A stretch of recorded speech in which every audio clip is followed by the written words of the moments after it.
Hello guys, welcome back to my channel EC ফ্যামিলিতে তোমাদের সবাইকে স্বাগতম। বন্ধুরা, আজকে আমি এখানে একটা সবজি দিয়ে একটা রেসিপি নিয়ে এসেছি। এখানে আছে মূলো আছে, পটল আছে,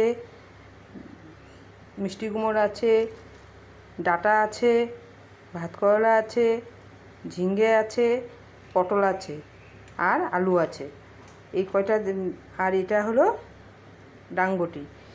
সব মিলিয়ে একটা আমি সবজি রেসিপি নিয়ে এসেছি। আর এর মধ্যে আমি এখানে মাছের মাথা দিয়ে এটাকে রেসিপিটা তৈরি করব, তোমরা দেখতে থাকো। কড়াইয়ের মধ্যে তেলটা গরম হয়ে গেছে, এখন আমি এখানে পাঁচফোড়ন দিয়ে দেবো। কড়াইয়ের পাঁচফোড়নটা গরম হয়ে গেছে, এখন আমি এই সবজিগুলো দিয়ে দেবো। এই মাছের মাথাটা আগের থেকে আমি ভেজে রেখে দিয়েছিলাম, এই জন্য আমি এখন ভাজলাম না।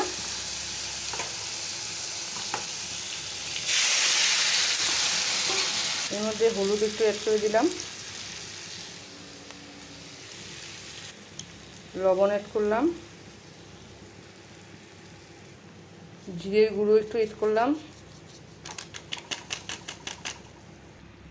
কাঁচা লঙ্কা অ্যাড করে দিলাম।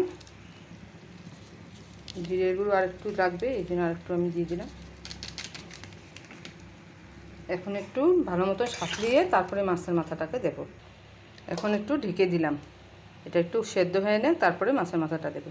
দেখো জল বেরিয়ে গেছে এটা সাবধানের সঙ্গে। এখন আমি এখানে তেজপাতা আর মাছের মাথাটা একসঙ্গে দিয়ে দেবো, দিয়ে আবার ঢেকে রাখবো, তাহলে মাছের মাথাটাও একসঙ্গে সেদ্ধ হয়ে যাবে। এটা হতে থাকো, এর মধ্যে আমি একটু আদা এড করে দিলাম। তো একটু হয়ে এসছে, আর একটু হলেই হয়ে যাবে। মাথাগুলোকে একটু আমি ভেঙে ভেঙে দেবো। তো হয়ে এসছে, আমি এখন আমার আগে একটু চিনি অ্যাড করে দিচ্ছি, তাহলে পাংশা ভাবটা চলে যাবে। এই যে দেখো বন্ধুরা, মাছের মাথা দিয়ে সবজি দিয়ে আমার রান্না হয়ে গেল। এভাবে বানিয়ে খেও, যদি নিরামিষ না খেতে হয় মাছের মাথা দিয়েও খেতে পারো, শুটকি দিয়েও খেতে পারো।